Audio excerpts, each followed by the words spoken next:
Can you hear me? Still no. Okay. Okay.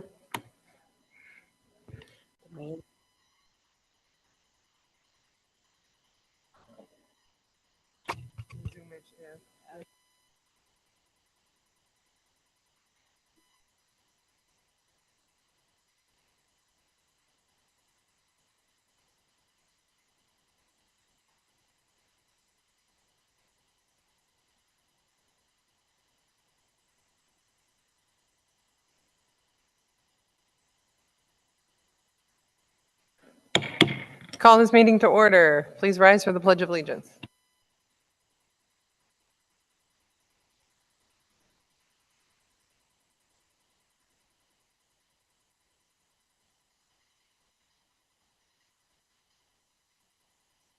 Clerk may call the roll. Councilmember Porter. Present. Councilmember Present. Middleton. Councilmember Kavanaugh. Present. Councilmember Dundon. Present. Councilmember Costi. Present. Councilmember Hotchkiss. Present. Council President Matavetsky. Present. Thank you. Great, thank you. We'll start with RL 24-118, considered in Public Works and Parks, handing things over to Councilman Dundon. Our presenter is our Water Superintendent Kruger. This is RL 24-218. It's an ordinance to amend the 2024 sewer capital budget to transfer funds to the equipment line. Jeff, give us a little background on this, please. Good evening, one and all. The line that we're transferring out of was to buy a large piece of equipment for the sewer department. It's one of those vehicles that it took over a year for them to put together and get to us. So by the time we got the final price, it came in a little cheaper than the original quote, which doesn't happen very often. So this money's sitting in that budget line with no activity, no use. And I want to put it forward into the equipment line because I have a pump that just went out to bid today that's going to be in excess of $200,000 from estimates.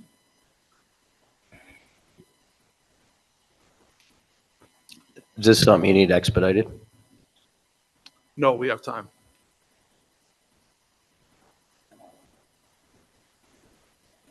I mean, it just sounds like a drop in the bucket for what you'll need. I mean, what else is left in that line, or you can be pulling from elsewhere? I'm going to be sweeping the bottom of the barrel on a bunch of lines to put this together.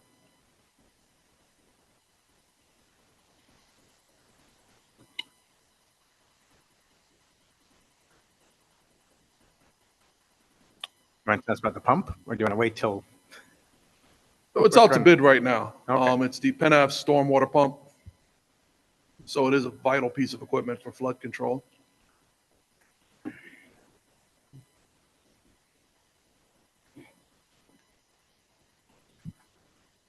All right. Well, thank you. All right. Thank you. Thank you all. Have a great evening. Yep, you too. Next, we welcome down Ron Lake, keeping things in Public Works and Parks, Councilman Dundon, RL 24-219. This is RL 24-219. It's a resolution to authorize a supplemental agreement number 2 with the New York State Department of Transportation for the Main Street corridor. Ron, you want to give us a little background on this, please? Yeah, this is good news for our Main Street pedestrian safety project, which goes from Front Street to the JC line. We were able to go to BMTS and get an additional $496,000 for that project, which the city won't have to come up with now. And that's what this change order is for. So it's just giving the city some extra money on that project, coming from the state and not from us. It looks like this contract runs just about 10 years. Does that mean we won't be able to get more money for a different corridor project if we're locked into this contract? No. Okay.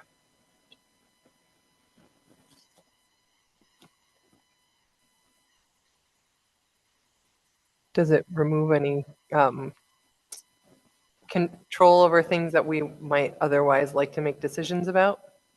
No, this project will be going out to bid here shortly. and most of the work will get done next year. Ron, just so I have the number straight. We were originally getting 3.774 million and we're now getting 4.243. No, No. we're getting the 3774, and it was 332 something, originally 328, I Okay, believe. what's the difference between? Where's the I difference? only wrote, Oh, there's, I only wrote down the difference, which was the 496. okay. Oh, it's other federal funds we're getting besides the 3774. We're getting the, whatever HSIP stands for. Yeah, the total that different. they'll Right. give us, we still have to come up with 500,000 for the paving, which was always in that DOT contract. Or 16. But without BMTS granting us and getting voted on, we'd be paying another 500,000 for this project. Nice. Reiterating, the amount of match or cost that the city's taking on isn't increasing by accepting this money. It is not. We're staying with our 500,000 commitment.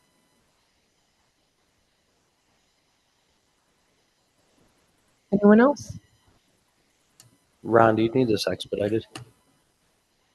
That would help, please. I'd like to make the motion to expedite this. I'll Second. second.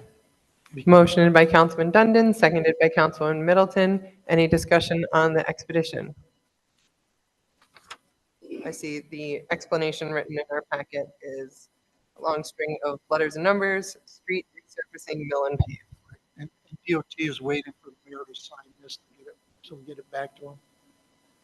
So expedition would be appreciated. Okay. Is there anything that will happen if it's not expedited?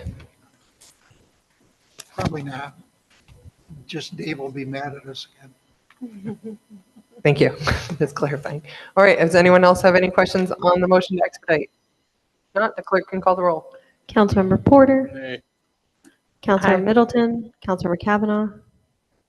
Councilmember Dundon. Aye. Councilmember Costi. Aye. Councilmember Hotchkiss. Nay. Council President Matavetsky. Aye. It's 5-2. Thank you. Okay. All right. Thank you. Next, we have RL 24-220, considered in finance, handing things over to Councilman Kavanaugh and welcoming down Acting Commissioner of Public Works, Josh Palooty. Good evening, everybody. Good evening. This is RL 24220, an ordinance in the 2024 sanitation budget to increase bag distribution and decrease tipping fees. Costing more to produce and ship bags? Is that what's going on? We're running low. We need to order more. Okay.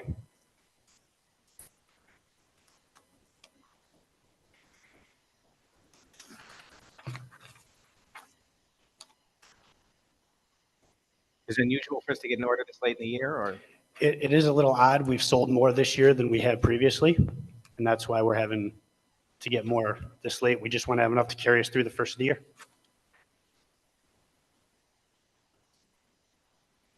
Yeah, I'm sure with the holidays coming up, it's a good idea.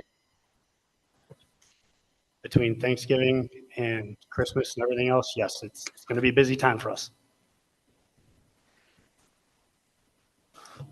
And this doesn't mess up the tipping fee budget? There's no. The tipping fee budget is in really good shape right now. That's why we're taking it from there. Okay.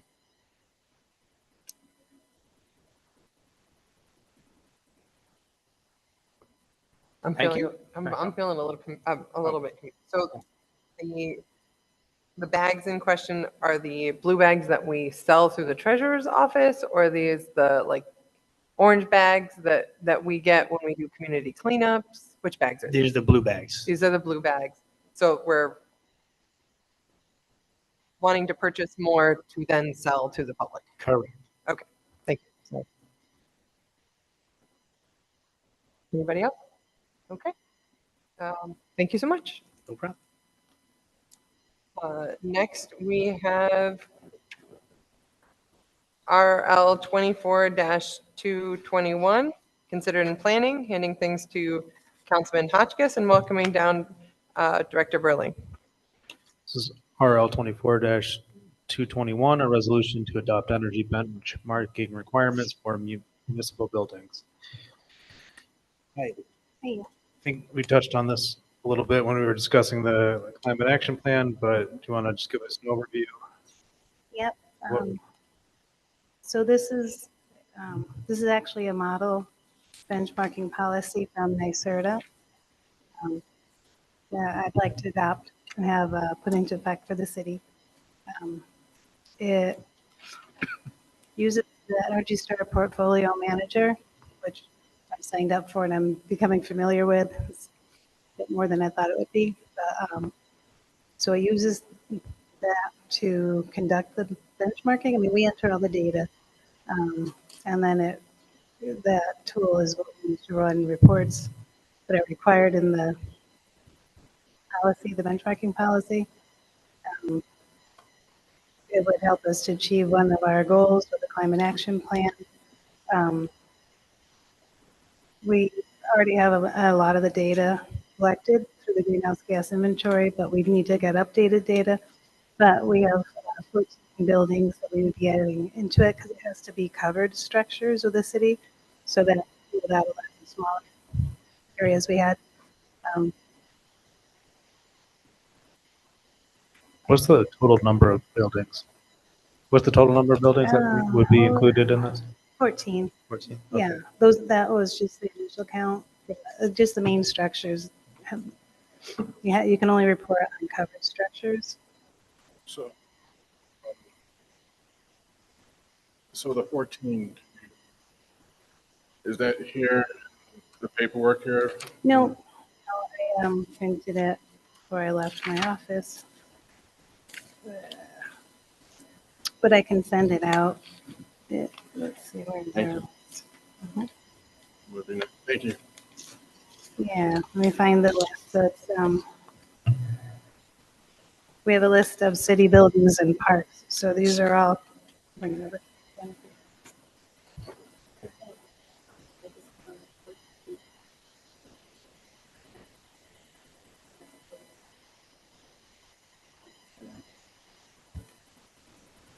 So when we get this all set up, is it just we have to establish that we are doing benchmarking and then there is a reward, or do we have to I can go. get the benchmarking and then make improvements and then get? No, so this will help earn 300 points towards the Clean Energy Community Round 3 funding. We have currently 4,800 points that have been verified, and then we have another 1,500 that I'm working towards. This is one of those. That would give us a cumulative of about 6,300 if it's all approved, which equates to $300,000 in energy projects. So once we've had all of this certified, we're then allowed to submit a proposal for up to 300,000 to NYSERDA. And we've won it before, so it'd be great to win it again. But we can't even apply for it until we get all of this, these points verified. So, and this is something that we need to do, the benchmarking, and this free DPA makes it fairly, I don't want to say easy, but much easier. But it's a free tool to use. So, and as this is a model policy, any changes that, if you read through it and you identified anything you need changed, we can modify it, but it seemed to cover all aspects of what we're looking for. And they've already approved the model. Thank you. Mm-hmm. I don't have anything else. Thank you so much. I think the Environmental Commission has brought up, the need for more data tracking that isn't just a kind of more estimate. Well, if we style. could switch, NYSEG does not participate in Energy Star Portfolio, but the National Grid does. And so you can import information directly into the benchmarking tool. If we could switch to National Grid, I don't know if that's an option, but that would make it even easier. Yep. But I can send the building list to everybody if you wanted to see it. That'd be great. Thank you. You can send the spreadsheet we're working on that tracks our numbers, our points, if you're interested. Yep, we appreciate it as well. Mhm. Has anyone tried to reach out to NYSEG about pushing them to participate? I did today. Okay. I'm sure they the National Grid is in our area. So. That- Anyone else?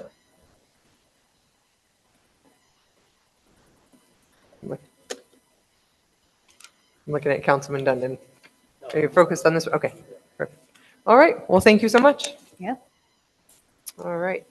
Next, we have RL 24-222, considered in planning, handing things over to Councilman Hotchkiss and welcoming down Director Glose. This is RL 24-222, a resolution authorizing Restore New York Round 9 application for 191 Front Street Blight Reduction Project. Hi, Sarah. Hello. So go ahead, give us an overview. So this is a demolition project for 191 Front Street. It's the corner of Front Street and Clinton Street. It's an old car dealership. Pardon me. In 2019, we announced that this would be the site of an affordable housing project. COVID caused some major delays, as it did with everything. They're still moving through the process of funding the project. This is a 4% project as opposed to the 9% competitive deals we've talked about in the past. So this is a project that, assuming it meets all of HDR's criteria, which to this point it's been advancing through that process, will continue. But at this point, they have a need to demolish the building. They have significant carrying costs, both in their taxes and in securing the building after it has break-ins and other maintenance concerns at the property. And this would just enable them to demolish the property in furtherance of the affordable housing that will eventually be on this site. Thank you. So the application is looking good for this year, next year, or is it not really determined that it's for the tax credit specifically? Yeah, it really just depends on homes and community renewal. So we have not gotten an indication on when they would fund this project yet. It's not the same as the 9% that have a specific round and a timeline by which they're awarded. They're just awarded as HCR has fund cap available. Okay. And then I know there's a few different large demolition projects that we kind of talk about around the city that need to happen, but how did you determine that this would be what the city is going to be pursuing? Yeah, so we've been working with this project for probably about 2 years since I started the city to figure out how we were going to fund this particular demolition. It was always at a price point that was a little bit too low for certain funding programs, a little bit too high for other funding programs. Restore New York this year reduced both the amount of money that's available in this round and our project caps. So it ended up being a good year to apply for this amount of money. They've also said that they'll give priority to projects that are not requesting the full allocation that they're eligible for.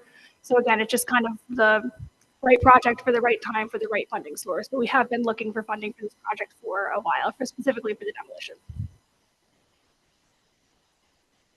Thank you. Yeah, because the last round of Restore New York applications that we looked at those, and it seemed like half or better were funding demolition projects. So it seems like that's what they're interested in funding. So it makes sense to have this be part of the application.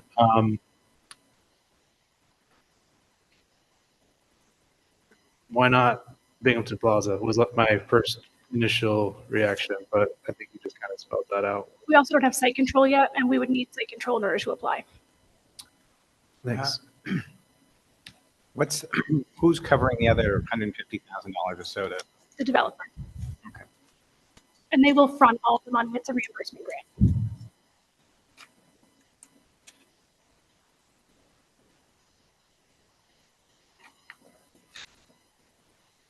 Do you know who the developer is? Yeah, it's Wallace & Corp.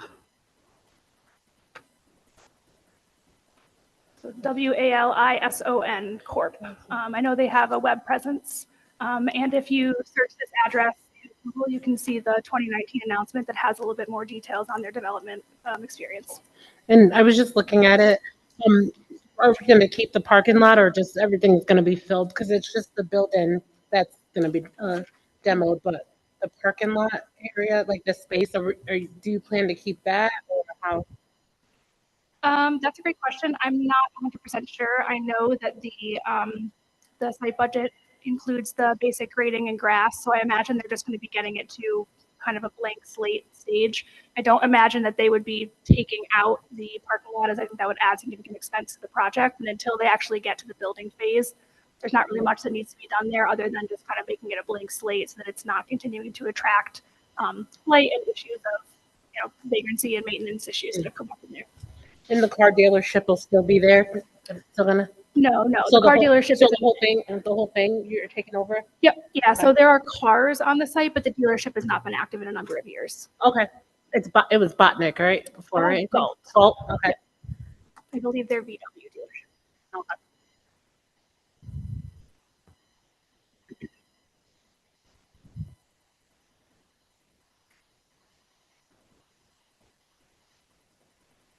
Anyone else? No? All right. Well, thank you. The only thing I have to add is that I put a timeline in. I am requesting that you schedule a public hearing for the 20th at Wednesday's meeting. Once that happens, then we can notice this in the paper, but we don't want to proceed with the noticing until it's scheduled so that when we spend the money for that it's in furtherance of the date that will be held, because it's a strict state requirement of the application. Council members comfortable with scheduling the hearing Wednesday? Yeah. Well, thank you.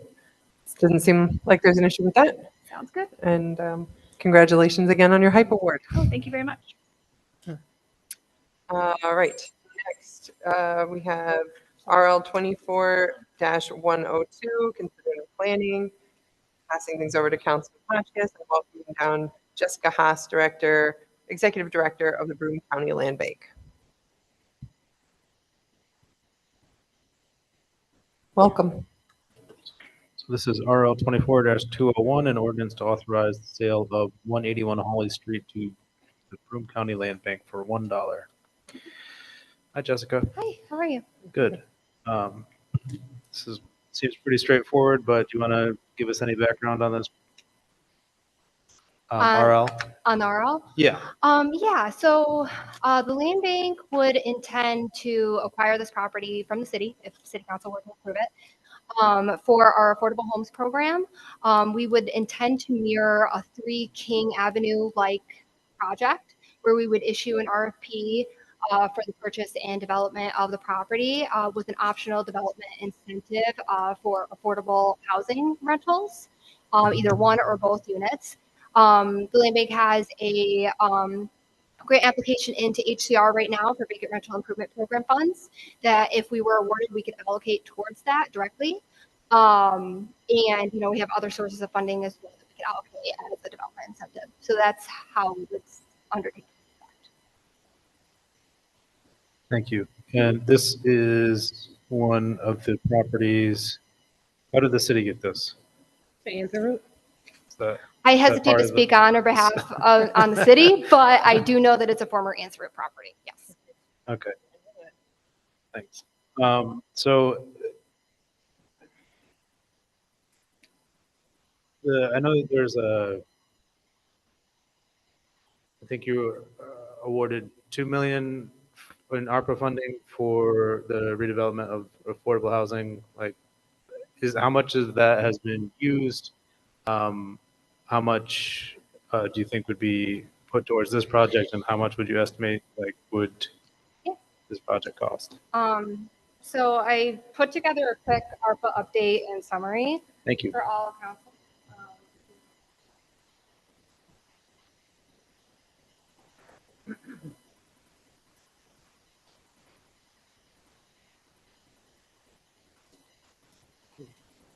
Thank you.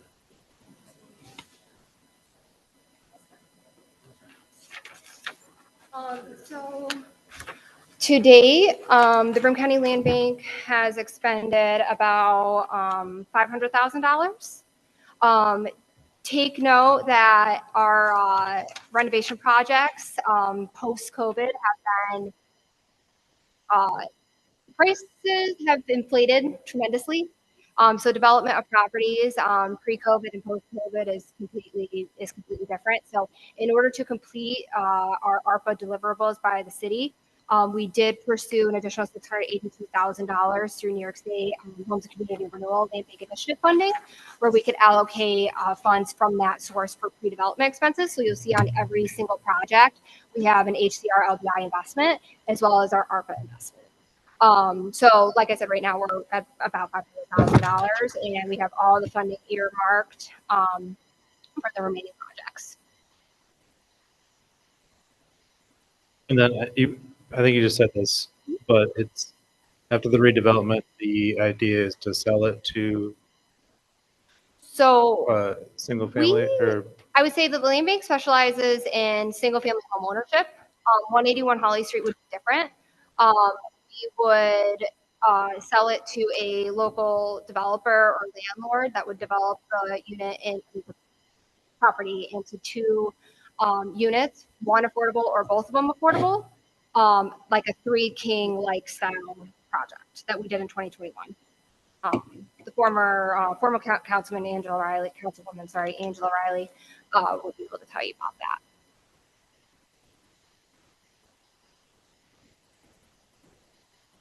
I remember that happening. I don't remember the details because I wasn't on council at that time. But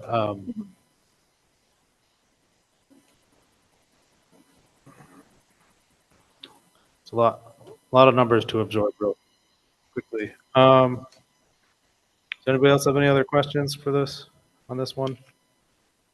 It's a two-family. You too. It's a two-family. This that you're doing, right? Correct. Yeah, it's actually a rather large two-family. So because of this VRIP application that we have into HCR, depending on whether we're awarded or not, I think our RFP would allow for a little bit of creativity to potentially renovate it into 3 or 4 units because the home is so big. Mm-hmm. So we could allocate more subsidy for it as well. And I just wanted to say, again, thank you. 52 Beethoven is very beautiful. We have a lot of interest in it too. We'll let you know. I want it. So yeah, it's very beautiful. So thank you so much. It's really nice. So looking at this, the 21 Walnut Street, I use that for 3 King Avenue, but the land bank received 2 responses and has not yet made an award. So what happens if you don't make an award with either Walnut Street or if you end up getting 181 Holly Street? What happens to that property if there's never an award on the private partnership and the developer to take over that? All right, so just to clarify, on 21 Walnut Street, the reason why we have not made an award is because we're waiting to see if we're awarded VRIP funding. If we're awarded VRIP funding, we'll reissue the RFP, and we anticipate that the two proposers would submit again and potentially get more interest because there would be a larger subsidy available.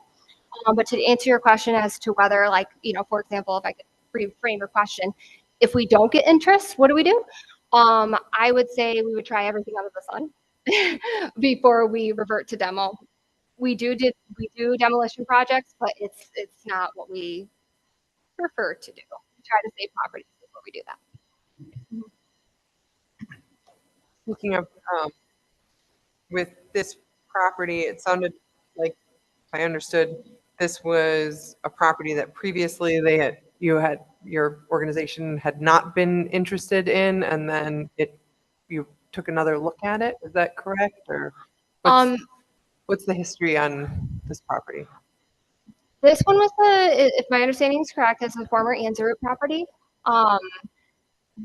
You may be referencing a property on Park Avenue, if that was the one that you were referencing.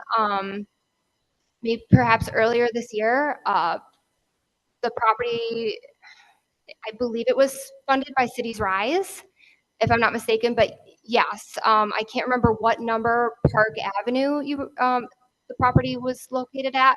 But yeah, the land bank was not interested in that property. It was just incredibly costly to renovate. Not suggesting that this one's not going to be costly to renovate. It likely will be.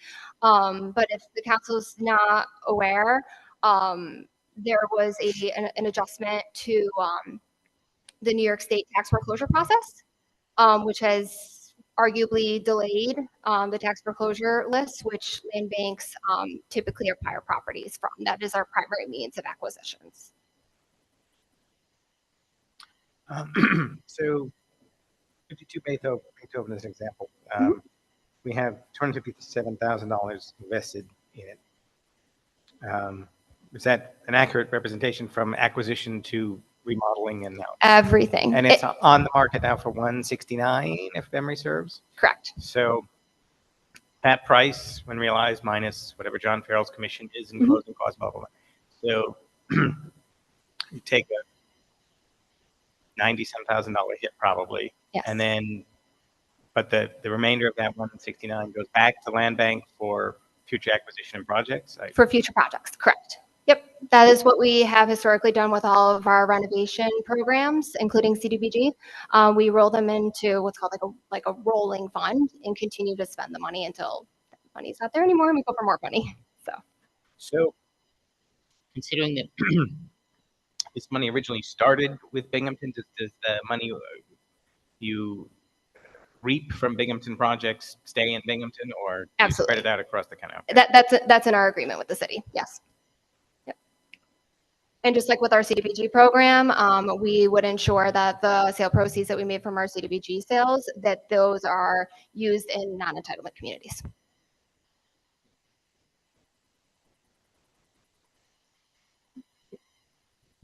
So how do you typically come across properties that you want to have do projects with? Yeah, so our primary means of acquisition is through the tax foreclosure process. So that's through Broome County. We have a great working relationship with the county executive and the county legislature. So we work very closely with them to identify our properties. That's the primary reason why land banks were created, to fix or address the 2008 mortgage crisis. So that's how we typically acquire all of our properties. And if that's not the case, we do a regular run-of-the-mill quarterly, maybe biannual or like twice a year. We do a quick search on GIS to see has any municipality picked up some properties that we would be interested in acquiring. So this would be considered one of those, but obviously, the settlement was pretty big news. So we knew about that. I think a lot of people knew about that too. So, that's how we came about it.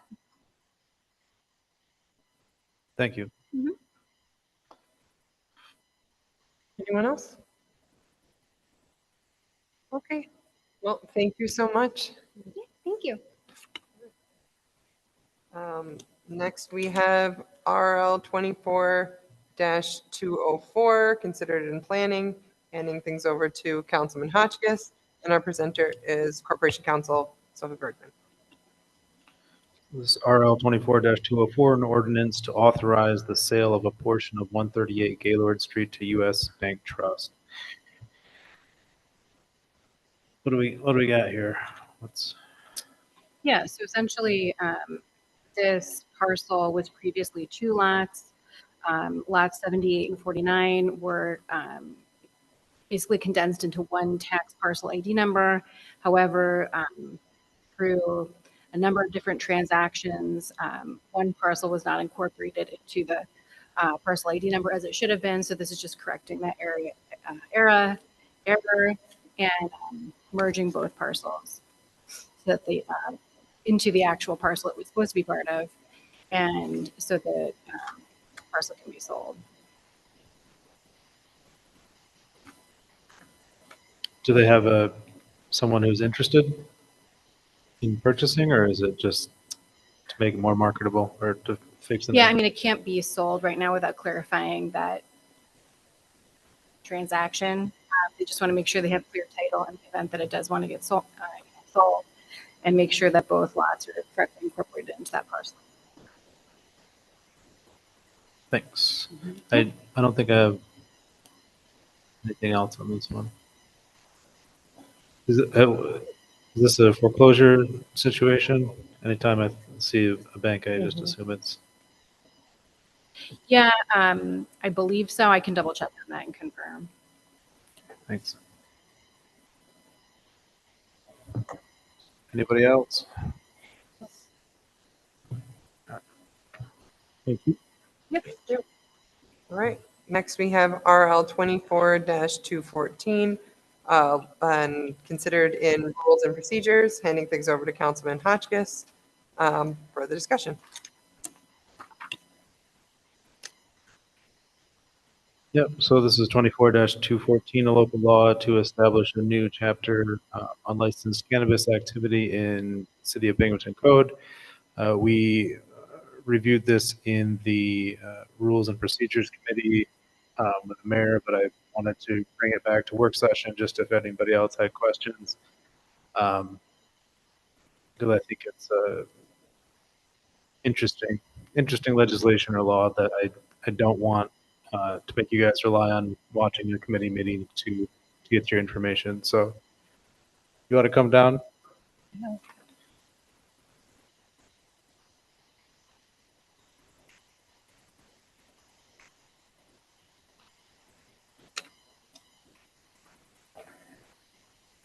Hi there. Hi. Yeah, so as we went over, this is specifically to target illegal commercial cannabis operations, and I think you can speak about it better, that it's a change in state law about the Office of Cannabis Management. That's the right title of the department? Sure. So thank you. Look, across the state, Binghamton was an early leader in legal cannabis, adult use cannabis. We had the first retailer outside of Manhattan that opened. I was able to welcome the governor into that store when it did open. So we've been a leader. We will continue to grow in this industry, both the retail side, but maybe even more excitingly on the cultivation and manufacturing of cannabis products. But at the same time, what we've also seen is a growth of sticker shops or retailers that are selling unlicensed, untaxed, untested cannabis, potentially to minors, potentially nearby schools, places of worship. And they are putting out these untested products into the market, which is dangerous for consumers. Consumers may be getting ripped off, but it's also hurting the legal market who are paying taxes that the city and others benefit from. So the sort of penalties and the enforcement of these illegal shops since the inception of legalized cannabis in New York State has been done at the state level. State Office of Cannabis Management enforcement have gone in, they've placarded shops, they've shut them down.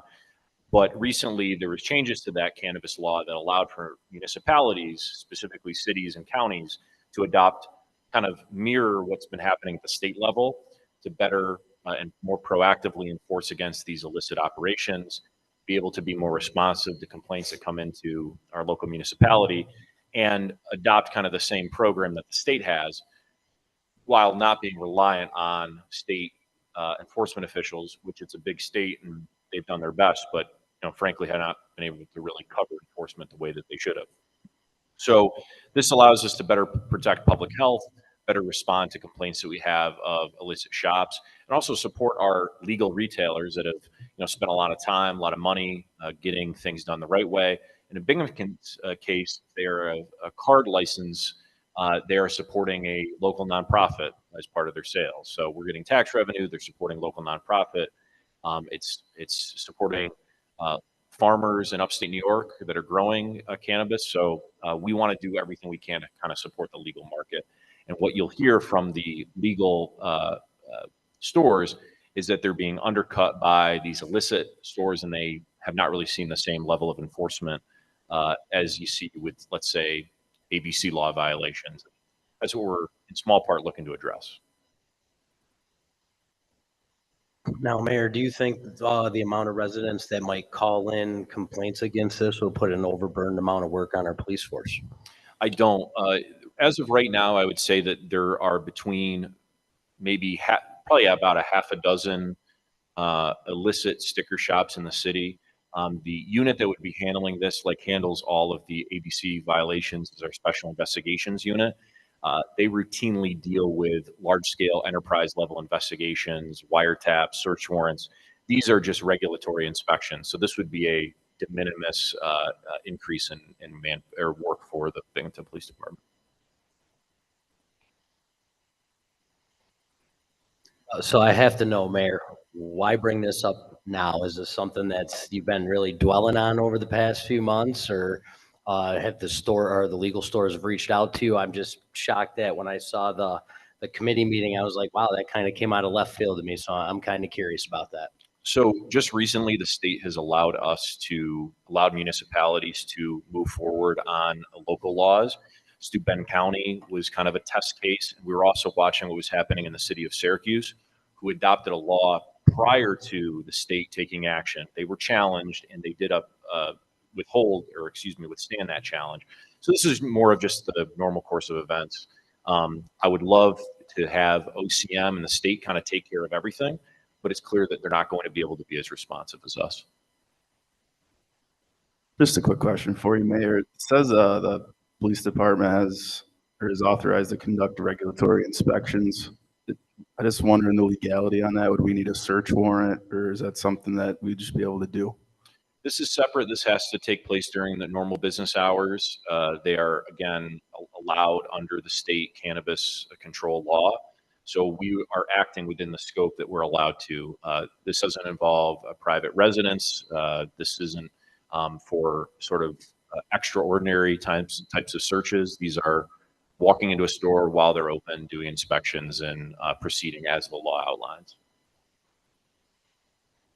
We discussed in the committee meeting about, because there's a line in here about vehicles, but that being specific to like if a store has a delivery vehicle, or it's not like the personal, not like someone's regular vehicle. Yeah, this is highly limited in scope and really is dealing with the kind of in your face, over the top places that are clearly selling cannabis. The other thing I'll mention too is that this doesn't have to do with maybe a store, a gas station that has a very, very small amount of cannabis that's found. So this is really, the intent of this is for the sole purpose stores that are going after adult use cannabis consumers.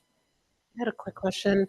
Why not the county? Doesn't the county handle most of these things? Like, why are we on the city handling it? The county doesn't, like, for example, like ABC violations, those are handled by city police. The county does enforcement of tobacco investigations, but actually they end up just sending that to the state as well, and there's been many delays. So having it at the local level allows us kind of the most control and the most responsiveness. And, you know, I'm confident that we can allocate the resources as needed. Is on my radar to follow up with the county, since other areas the county is the lead, to understand a little bit more. Let me know. Thank you. My initial reach out, I didn't get like a strong feeling one way or the other. Thank you. Yeah, we also in Binghamton probably are going to see the most growth over the next year with adult use cannabis stores. We obviously have the one downtown. We've received notice that there's the one on Upper Court Street, the former A&W Root Beer, as well as at least probably two more licenses that have been approved, and we'll see at somewhere in the city in the next maybe 12 to 18 months. Mayor, there's a section in here that I noticed. So on the duration of orders to seal, on the last sentence, any police officer, peace officer with jurisdiction, or code enforcement officer may, upon the request of the chief of police or his or her designee, assist in the enforcement of an inspection. Is that really, like, shouldn't we amend and take code enforcement officer possibly out of that if we're going to be doing inspections of illegal cannabis? I feel like we'd be setting up some of our code people for dangerous situations. No, I think that it may be something where code needs to be with BPD as part of an inspection. There would never be a situation where code enforcement would be assigned to do these inspections. because another big part of this is the seizure of items. We don't want anyone doing that but trained people by BPD. So our intent is not to send code out without BPD, and I would say that code would be a support, if any, involved in this. That's a great question. Yeah, I just They wanted won't to be clarify dealing with that. any of the products. Yeah, it's all BPD. Well, wouldn't you also want to have them trained as well? I'm just thinking if you don't want code to be, but as a support, but you would at least want them to have some kind of experience of some sort with what they're doing. Yeah, so in cases where it's possible that a store is, in addition to violating our local and state cannabis laws, there's also violations of zoning, not approval as any type of retail space, or maybe they're operating something like a smoke shop that's near a school. We can involve zoning enforcement and code enforcement. So basically, just to add more charges on to other people to actually fill up the coffers. Okay, I get it.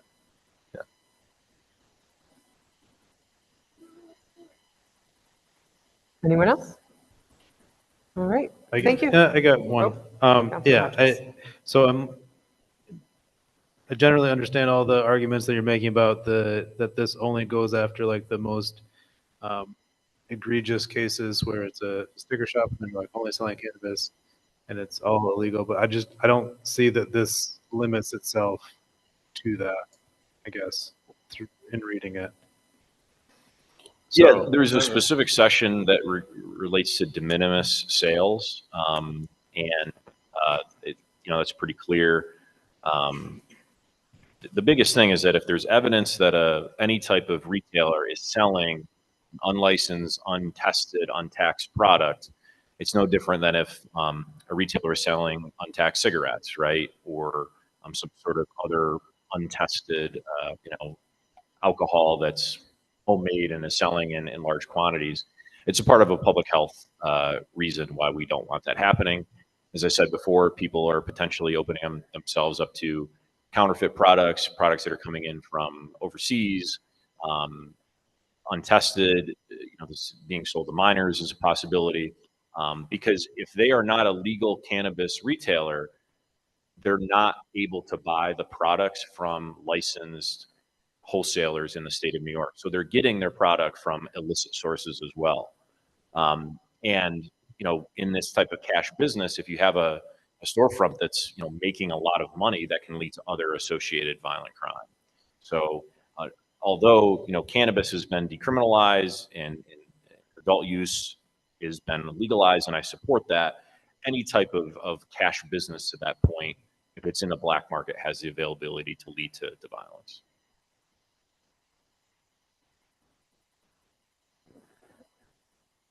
Anyone else? Councilman Porter. Seems that with this, it seems more anybody could accuse a business or something of the sort to be selling something illegal, and how much is that of that is the investigation, or what is that in the manpower into that investigation? Yeah, it's like anything where there's a complaint made. BPD would look to gather the facts and understand exactly what's going on, and then conduct an inspection or do associated investigation. Again, very similar to if Binghamton police receive a complaint that retail business is breaking an alcohol New York State ABC law, or a place that serves on premise is breaking the law. They gather the facts and conduct an investigation.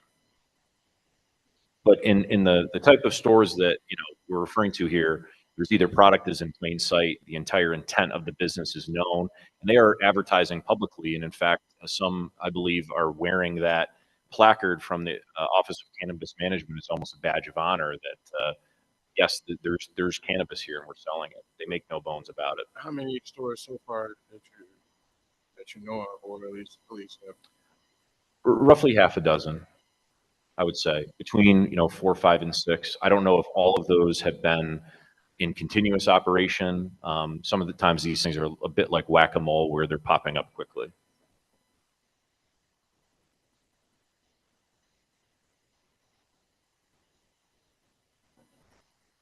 Anyone else? All right, thank you. So I guess, is this headed would be the following business meeting or just awaiting sign out at this point? I think search it first before we sign it out. Okay. Okay. All right. Thank you. Yep, thank you. Next, we have RL 24-217, considered in planning, and I hand things over to Councilman Hotchkiss, and Councilman Costi is presenting. Okay, so we're on RL 24-217, an ordinance to amend section 265 of the code. Councilman Costi, do you want to give us an overview of what you're looking at here? Sure. So the city charter does not currently have minimum fines for code violations. Most of these code violations that happen in our city come from properties owned by irresponsible landlords who do not take care of their property or their tenants. This is a huge public safety issue for me. A lot of residents in the city live in dangerous buildings that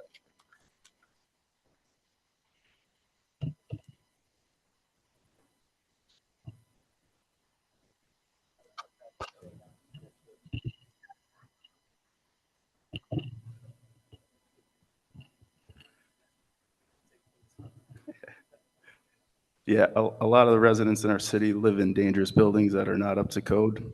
Not only are they an eyesore, but they are unsafe for the occupants. The lack of a minimum fine is hurtful to the city. Most of the landlords rack up multiple violations and plea down, and they end up not paying a cent in penalties. If you can't, this is a waste of the city's resources, and this sets a bad example. If you can't take care of your property, you should be held responsible. A standard minimum fine helps deter repeat offenses. And I think this will help promote compliance to our charter. So I have a question, Councilman, and maybe this was for Corp Counsel. Even with this legislation, wouldn't some landlords still be able to plea down and not end up with the fine anyways, or would this prevent that in a civil court? I mean, typically it depends on the situation. I mean, certainly if a resident, a first-time offender, there's a minimal violation and it's immediately fixed, that's different than, you know, if you have somebody in there with multiple life safety violations, 6 months later, nothing is done, you know, they don't come to court, they're not responsive. I mean, it's really dependent on the situation. 'Cause I'm thinking more about the bigger property owners that would have, you know, high-end attorneys coming in. I don't really want to say their name on the record, but not so much single family or single family residences, but the ones that own a couple hundred properties across the city, like Zaru, like he wouldn't, you know, would this be more teeth to deter them and the out-of-town landlords versus so much on the people that live here in town that might just be on hard times and haven't been able to get their siding fixed or something like that? Yeah, and I think that's where the discretion comes in, not only from our office, but from the court too. You know, if you see, you know, a resident who owns their home, who has peeling paint, who takes care of it immediately, that would be different than, you know, a landlord who had multiple life safety violations. You know, and there are certain sections of the code under section 265 that do have minimum fines and minimum penalties. So this just makes it consistent across that code section too. So you're not, you know, penalizing one person for one set of violations, and that it gives the judge's discretion to issue that minimum fine if it's appropriate. You know, while recognizing that there may be certain circumstances where things are addressed immediately and it might not be appropriate. So if the judge has discretion in the end anyway, can they give these fines even if they're not stated, or does it help them in some way to give the, like, I guess if they have the discretion, I'm curious what it means to have a minimum fine. Well, there is no minimum fine for certain offenses, right? And there is for others. So we're trying to make it consistent across the code so that, you know, we can ask for minimum fines if it's appropriate. If it's a first offense, second offense, third offense, fourth offense, I mean, it just makes it more consistent for our code prosecutor, for the court, and it allows residents to know kind of that there's a standard. Councilman Costi, I don't mean to steal your thunder here. I don't know, feel free to jump in at any time. And then was there a second part to your question?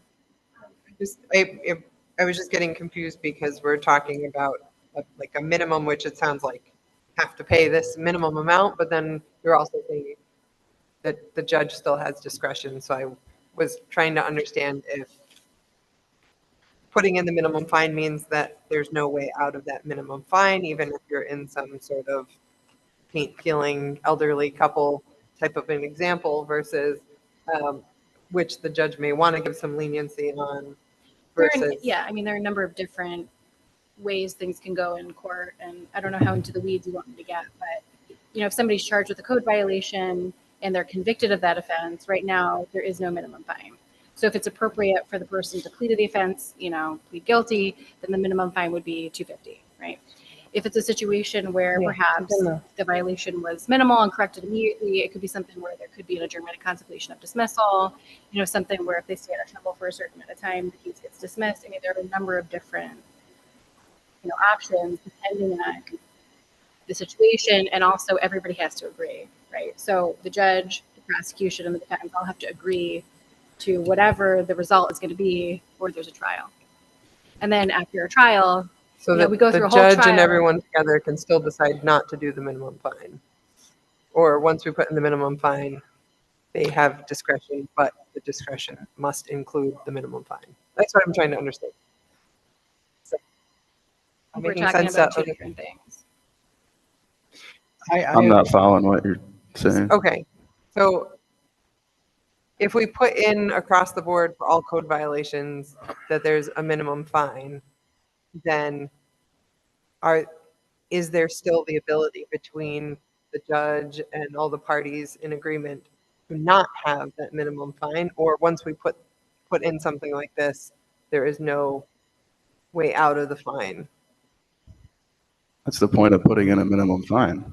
Right, that's what I'm trying to figure out, because we're talking Well, about I guess, discretion. I think I know what you're trying to say, Council President, and the best example, and so if you correct me if I'm wrong, but like you said, an elderly couple peeling paint, they get the code violation. If they come in and show, hey, our son came over, we got it done within a weekend, they come to the code enforcement attorney that's going to be prosecuting. If they go, hey, this was all done, we recommend not having the fine.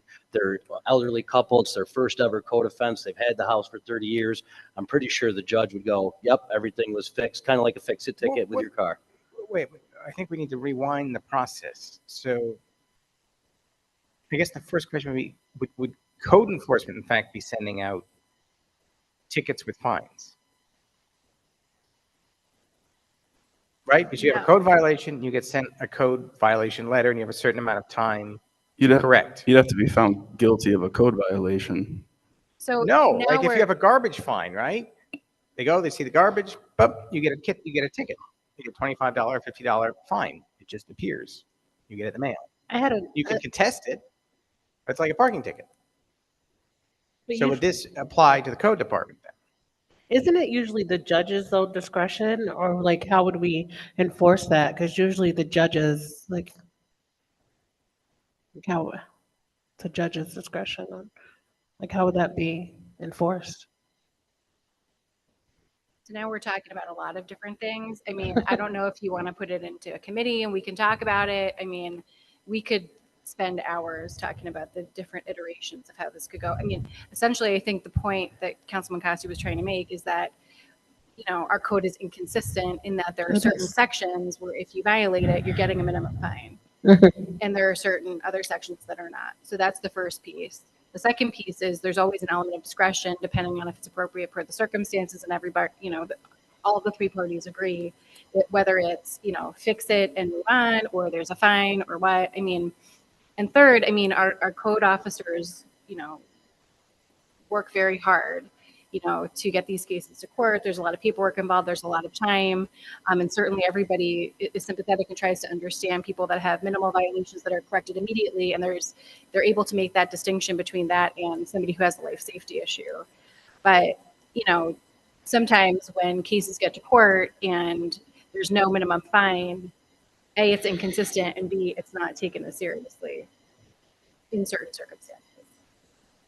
The other issue is that a penalty for unlicensed and unregistered vehicles, because right now there is no minimum penalty for that either. So we're in an effort to improve consistency along Section 265 of the code, this closes those two gaps. And I've spoken with Code and they're supportive of these changes. So was there interest to send this to committee? Just gauge that. I want to send it to committee. A lot of minutia. Or certainly if council has follow-up questions, I can answer those. I'm just trying to I gauge. mean, if we're going to be split on that, then we need to do a vote on if it should go to committee or not. Yeah, I'm happy to take a vote to go to committee if people are interested. All right. Okay, so it's motion. You're making the motion? No. I'll make the motion. Send it to Okay, committee. Councilman Kavanaugh's making a motion. I don't even know what this, I mean, there's not even there's one change here unless I'm missing pages out of the packet. So there's two. So page 1, the bolded and underlined language would be the changed language in subsection 2 of subsection F of 26513 H1 F2. And then on the second page, there's adding subsection 26518F, which establishes a minimum fine for offenses without an otherwise minimum fee.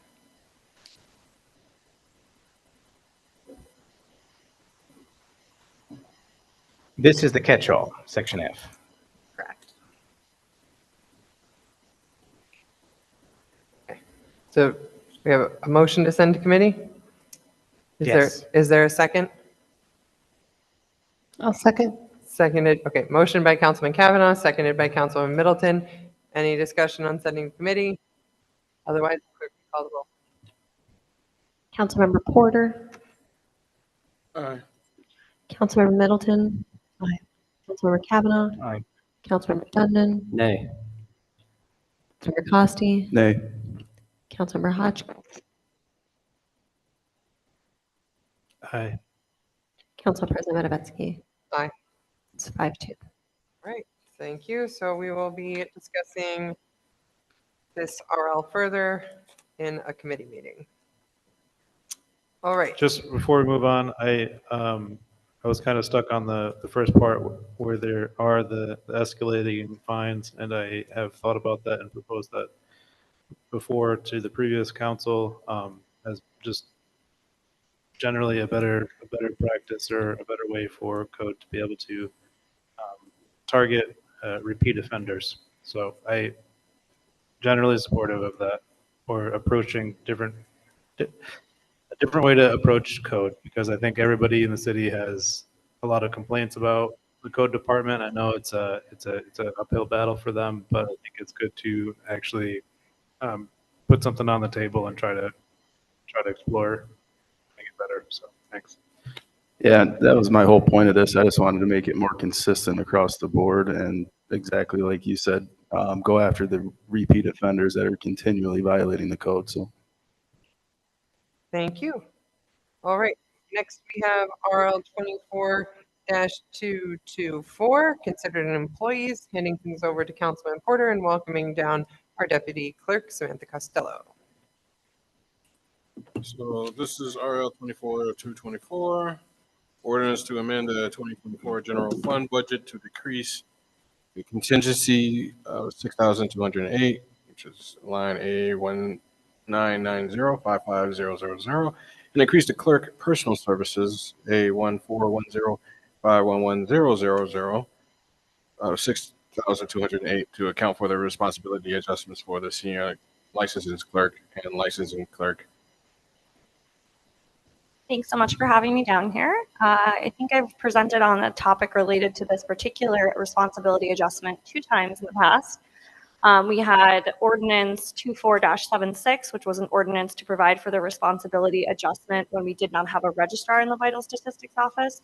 That provided for an out-of-title responsibility adjustment, or an out-of-title pay for the person who's covering the registrar's position, since it was responsibility that was outside of the title of their existing pay structure.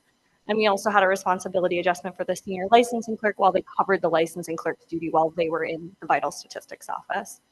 We were able to hire a registrar. It's worked out very well. And so we have the registrar, and now the licensing clerk is over filling in as the deputy registrar over in the registrar's office. So we made the adjustment in ordinance 24-85 to move the money over to the registrar's office so that we could pay the registrar for the rest of the year, as well as continue the licensing clerk's responsibility adjustment, which is for an additional hour to cover the additional work that the licensing clerk is doing over on the registrar side.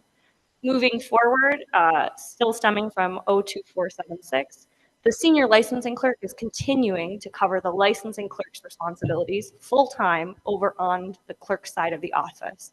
So where it used to be that the licensing clerk was half-time in vital statistics and half-time on the clerk side of the office, the licensing clerk is continuing to be 100% of the time over in the registrar's office. That's to support the new registrar and to continue the duties and a lot of the backlog that's accrued over the time that we did not have a full-time registrar on that side of the office, while the senior licensing clerk continues on the clerk side of the office to do both her full entire time job and all of the duties that the licensing clerk was doing when 50% over at the clerk's office. So we are asking for a responsibility adjustment that covers the 50% of the work that the licensing clerk was previously doing on the clerk side of the office. We calculated that multiple times with the director of personnel and the office of the comptroller. The way we calculated that was by taking half of the licensing clerk's salary and then meeting that out based on the number of pay periods that the senior licensing clerk had to cover that particular 50% of their job responsibilities over on the clerk side of the office. In addition, as I mentioned, we're continuing the responsibility adjustment for the additional hour that the licensing clerk requested due to having additional work over on the registrar side of the office. So just to summarize, this bill wouldn't change the context in which either of the previous bills were passed. It would simply accommodate a budget transfer, which would allow to afford all of these necessary adjustments. And Deputy Clerk, you said you got the numbers by working with the comptroller, or you did the math yourself? Well, there was a lot of collaboration that happened, actually. We met with the director of personnel and the office of the comptroller, with the comptroller himself, multiple times to talk through what formula made sense. To our understanding from these multiple meetings, there's not a standard format that they use in the city of Binghamton to calculate responsibility adjustments. So the clerk and I, in collaboration with the director of personnel and the comptroller, came to this particular formula based on the way that I described the 50% that was clearly being filled by the senior licensing clerk and the licensing clerk's demonstration that he would need an additional hour on that side. It was a very transparent process of exactly how we came to those numbers.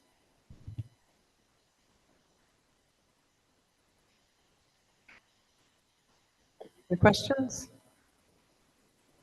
Yeah, Councilman well, Hodgson? not really a question. I'd like to make a motion to expedite this. I was gonna ask if it needed to be I second- expedited. I second the Motioned by Councilman Dundon, seconded by Councilman Porter. Discussion on expedition. And this is something from my memory that we already passed this legislation back in August, I believe. So now it's just to make whole on a promise and legislation that we've already voted on and passed. And I don't Yeah. see why it shouldn't move forward. Yeah. I would only comment that the difference is before the entire change, the entire movement was money within the clerk's budget lines between the clerk's and registrar's office. Since we had to reallocate that money to pay the new registrar and add an hour on to the deputy registrar. Is that what we're calling it? Both technical All right, licensing sorry, clerk. whatever. The licensing clerk that's now on the registrar's side full-time, we added an extra hour to enable catch-up essentially and getting through a backlog. We're now pulling money from outside the department into the department. So that's makes it sort of materially different in my mind because we're actually needing to pull in more funds. If I could just speak to that briefly. Sure. We've also met our revenue target for the year on the clerk side of the office, and we expect to exceed it. Specifically, we've been performing marriage ceremonies and charging for those, which has brought in an additional $4,000 in revenue that our office was not accruing in the past. So I do believe that we've demonstrated not only are we hitting the expected revenue target, but exceeding it in such a way that demonstrates both the volume of work that the office is producing and responding to, and also being able to cover that even if we don't have it directly in a line this year. We actually met that revenue target as of last month. So we have 3 full months to continue to exceed that revenue target. So any more discussion on the motion to expedite? Not, the clerk can call the roll. Councilmember Porter? Aye. Councilmember Middleton? Councilmember Kavanaugh? Aye. Councilmember Dundon, Aye. Councilmember Costi, Aye. Councilmember Hotchkiss. Aye. Council President Matavetsky. Aye. Thank you. That is 7-0. Thank you. So this RL will be on the Wednesday. Before, business meeting. before you go, can I make a request that you put forward a policy that's kind of the standardized how to handle this across the board? Is That would be a question for the director of personnel, not And the my comptroller. office. I will say that there is no policy outlined in the CSEA or other bargaining unit contracts, so that is a conversation that I would also encourage you to have with the labor unions. Do you think it would be best to have that be codified individually in different CBAs, or if there was Well, a blanket? with the CBA, that doesn't mean it gets negotiated in just because you want to come up with Right. adding that responsibility adjustment. I mean, the best thing you could do is try to get a standardized formula from the city and then hope you can add an addendum to one of the CBAs that they will recognize the standardized formula, and that's the best you could hope for. I think that if this is something you would want to pursue further, you might want to consider holding as a body an employees committee meeting to further flesh that out with the director of personnel and comptroller and see what works best for everyone. Yeah, basically why I want to bring that up because I feel like we've approved several different responsibility adjustments this year for different departments, and to discover that there isn't like a standard protocol for that to be happening is a little frustrating, and I think it's something that we could clean up, and it's worth doing just to have it there. So putting that out there. Yes. I don't. Alumni, you, Councilman Porter, do you want to take responsibility for leading the charge on that one? Sure. It's been brought to my attention that there's been some things that has been brought up that we should be talking about, especially the adjustments, because like you said, we've been making all these decisions on the adjustments throughout City Hall. So sure. Like to Thank you. Thank you. If you have thoughts on when you want to schedule, we had two things, one thing sent to committee and to planning committee, and now discussion of an employees committee meeting. If we have those dates and times, we can announce them at the business meeting on Wednesday. Make sure the public's aware. And I just want to be clear, the last thing that I'll say is that to Councilmember Dundon's point, this is a formula that we've been using since August when we first had the discussions about this responsibility adjustment. So there has been no change to the way that we fundamentally work toward getting this number at all since August when the legislation was originally voted on, just to be clear. Thank you. Motion to adjourn. Right. Motion to adjourn. Motion by Councilman Costi, seconded by Councilman Dundon. Assume no discussion. All in favor? Aye. Aye. Any opposed? Have a good night.